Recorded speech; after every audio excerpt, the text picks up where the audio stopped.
पण विचार येत नाही का रे माझा? काल तू घरला आलेला, दाजींना भेटला पण माझ्याशी एक शब्द पण नाही बोलला.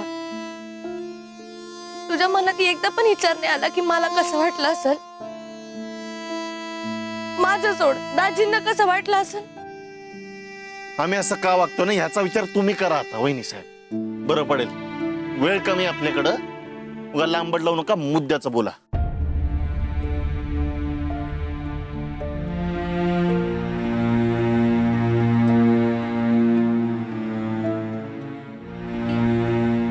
सुजा काय किंवा सुजित भाऊजी काय काहीही म्हणलं ना तरी एक भाऊ म्हणून, एक मित्र म्हणून माझं प्रेम रत्तीभर पण कमी नाही होणार.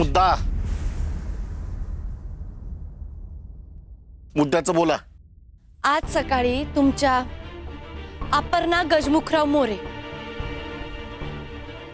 कुठं होत्या? तुमचा काय संबंध? माझा काय संबंध? माझा नाहीच आहे हो, पण तुम्हाला संबंध जोडायचा आहे ना, मग कुठं होत्या तुमच्या पूजनीय अपर्णा मोरे? घरात आहे, मामाची सेवा करते. असं खरं का? तुला नक्की असं वाटतं की ती आज सकाळपासून तिच्या धाकट्या जाऊबाईंच्या घरचे, म्हणजे त्या पंजाबरावांच्या घरचे, त्यांच्याच बाबतीत नेमकं असं कसं काय होतं आयुष्यात? हल्ला काय होतो, दरोडा काय पडतो, मग येऊन राहतात आपल्याकडे आणि आले की महिनाभर चिकटून राहतात. आधी ते पंजाबराव आले होते, आता हे हेमंतराव इथंच येतात आणि आपल्या डोईजड होतात. असं कसं होतं? हा प्रश्न पडलाय काय तुम्हाला? यावर आम्ही काय करावं अशी तुमची इच्छा आहे? पाहुण्यांना आता तुम्ही या असं सांगावं? तशी तुमची इच्छा पूर्ण होणार नाही. आपण ढाले पाटील, आपल्याला ते शोभत नाही. हा बरोबर आहे आईसाहेब, आम्हाला माहिती आहे बरं काही. थोरल्या सुनबाई होता मी ढाले पाटलांच्या, माहिती आहे आम्हाला. हे असं डायरेक्ट नाही होऊन जायला सांगायचं, आडून आडून विचारायचं की बाबा आंब्याचा सीझन आहे, गावाला जायचं नाही का तुम्हाला आंबे उतरवायला? हा, किंवा ती त्यांची पोरगी कोणती चिमणी का मैना काहीतरी विचारायचं. काय हो, ती तुमची चिमणी राहते का तुमच्याशिवाय इतके दिवस? असं आहे का? असं काहीतरी आयडिया काढून आडून आडून विचारायचं. कुणाशी कसं कधी बोलायचं ते तुमच्याकडनं शिकायचं का आम्ही राजश्री? काय पाय बी काढणार अशी सुधारायची नाही ती.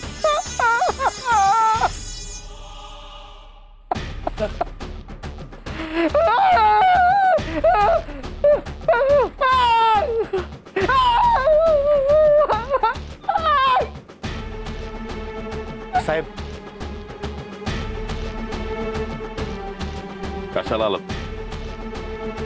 जाताना काही खिरडत जायचं विचार तुला? सॉफ्ट माणसाचा रागले हार्ड असतोय संपे. दुसरा पाय बी काढ त्याचा, सोडू नको तसाच. त्याचा दिसबिले खोकार. साहेब रागू नका, ऐकून तर घ्या. घरी तुझ्यासारख्या नालायक गरीबावर नुसतं रागावलं नाही पाहिजे, चापकानी फोडून काढला पाहिजे. तुला खबर काढायला सांगितली, त्या रणजित ढाले पाटलाचा निरोप्या झाला तू. माझ्या पकडीत आलेला माझा दुश्मन त्या लावून निसटत्यात तसा निसटलाय. एवढी कोंडी करून बी शेवटी रणजित ढाले पाटलाला पैसा मिळाला आणि तो जिंकला. अपमान असा तोंडो मारून गेलाय आमच्या तुझ्यामुळं. राय भाऊ, खेळ संपलेला नाही अजून. पहिला राऊंड जिंकलाय तो फक्त. तुम्ही जिंकेपर्यंत राऊंड अजून बाकी आहेत. तोच निरोप घेऊन आला. ए संपे, पॉइंट टू पॉइंट बोलायचं. महत्वाच्या मुद्द्याची अशी खेचाखिची नाही करायची, कळलं का? राय भाऊ, दादासाहेब ढाले पाटलांना तुम्हाला भेटायचं.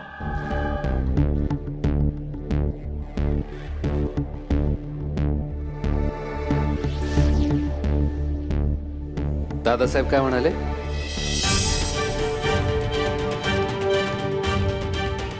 तुम्हाला कसं माहिती? हेरगिरी फक्त तुला एकटीला नाही जमत. मी पण होतो कधी काळी पोलिसात. तसं नाही, तू गेल्यानंतर मी दादासाहेबांना बघितलं आईसाहेबांच्या खोलीत जाताना. ते जाऊ दे. काय म्हणाले दादासाहेब?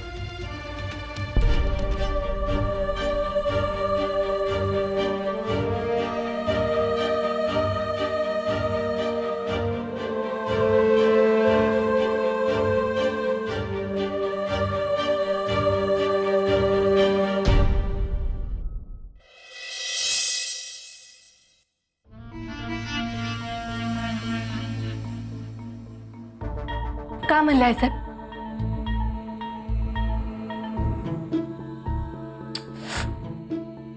बोला की काय म्हणाले आई साहेब? राजश्री, जगातल्या सगळ्या भाषांमध्ये मौन साधता येतं. केशव, ताट.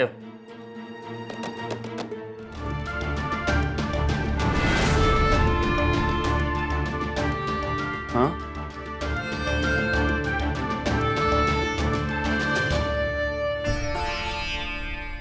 आम्ही म्हटलं आज दुपारी 4ची वेळ द्या त्यांना.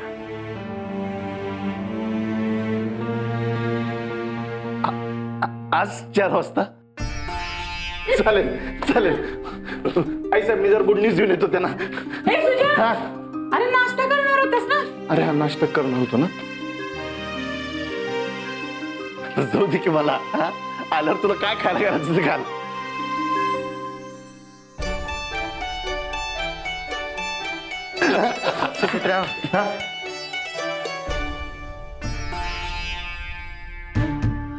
तुमच्या आई साहेब वेळेच्या बाबतीत काहीही कॉम्प्रोमाइज करत नाहीत, हे लक्षात ठेवणं. मस्त आहे.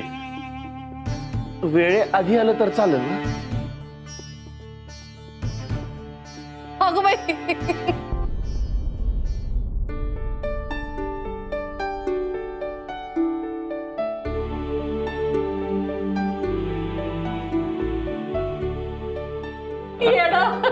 अच्छा, मला असतं. जाताय ना मग? हा चालू मग सांग ना, मी विचारायची का वाट बघतीयस?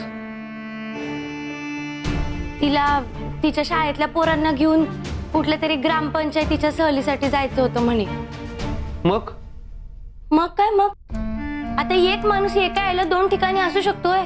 अरे पण इथे यायचं हे माहित असून सुद्धा तिकडे गेली. हा, तिचं काय ते प्री डिसाइडेड होतं म्हणे. म्हणून दादासाहेब असं म्हणत होते. आईसाहेबही बऱ्याच चिडले असतील ना? हा, लय चिडले होते आई साहेब. सुजित भाऊजींचा आणि त्यांचा झगडा पण झाला.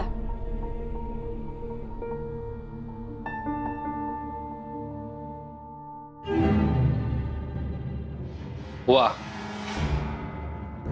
कमाल आहे संजू ही मुलगी. आवडली मला. म्हणजे बघ ना, कमिटमेंटला महत्व आहे तिच्याकडे. तिला इथे यायचं नव्हतं का? तर हो, याच दिवसाची वाट बघत होती, पण नाही, तिने कमिटमेंट जपली. संजू म्हणजे ती तिचं काम काम म्हणून नाही तर पॅशन म्हणून करते. यावरून एकच लक्षात येत आहे काय? की सुजितची चॉईस करेक्ट आहे. ती अतिशय योग्य आहे. एल्डर बदर आमच्या दोस्ताला लाभला. तुमच्यात आणि रणजितरावात इस्तू जात नाही हे चांगलं माहिती आहे आम्हाला. त्यांच्या प्रत्येक कामात तुम्ही खोडा घालता, त्यांना हर तऱ्हेनं चेकमेट करायचा प्रयत्न करता. एवढंच नाही, रणजितरावांची तुम्ही बदनामी केली आणि त्यांची नोकरी पण खाल्ली. आणि खाऊन डेकर बी दिला. हो, राया गोजम गुंडे, आम्ही फक्त एवढं सांगायला फोन केला आहे की याच्यानंतर जर अशी हिंमत केली तर आम्ही बी तुमच्या सोबतीला आहोत. काय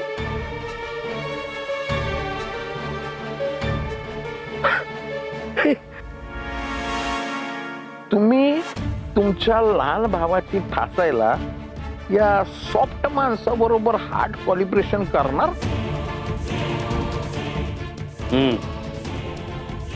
करणार.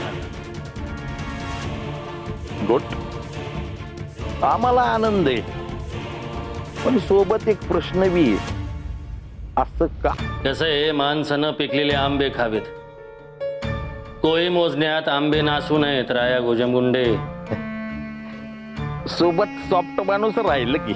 आम्ही काय सांगतोय ते जरा नीट ऐका.